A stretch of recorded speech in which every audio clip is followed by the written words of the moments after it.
Supreme court bench. ఎందుకంటే భారతదేశంలో కొన్ని రాష్ట్రాల్లో 2 హైకోర్టు బెంచ్లు ఉన్నాయి.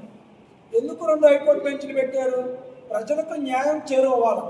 మరి దక్షిణ భారతదేశంలో సుప్రీంకోర్టు బెంచ్ లేకపోవడం వల్ల మరి న్యాయం దూరమైపోతుంది కదా.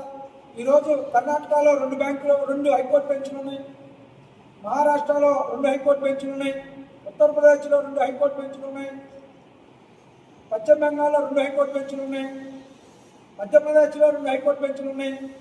మరి ఎందుకు దక్షిణ భారతదేశానికి సుప్రీంకోర్టు బెంచ్ పెట్టలేదు? 2వ పార్లమెంట్ శీతాకాల సమావేశాలు పెట్టాలన్న ఆలోచనతో విద్యార్థి యువత ఒక ఉద్యమ కార్యాచరణ తీసుకున్నారు. ఎందుకంటే దక్షిణ భారతదేశాన్ని చిన్నచూపు చూస్తున్న ఒక ఆలోచన భావం మా ప్రజల్లో రాకుండా ఉండాలంటే దక్షిణ భారతదేశంలో సుప్రీంకోర్టు బెంచ్లు మరియు పార్లమెంట్ ఏర్పాటు చేసే బాధ్యత భారత ప్రధానమంత్రి నరేంద్ర మోడీ గారు తీసుకోవాలి.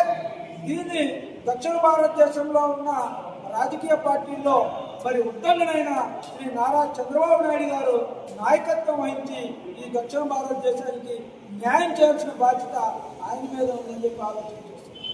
ఈరోజు సుప్రీంకోర్టు బెంచ్ ఏదైతే మహానాడులో చంద్రబాబు నాయుడు గారు ఒక మాట చెప్పారు, హైకోర్టు బెంచ్ కర్నూలులో పెడతా ఉన్నారు.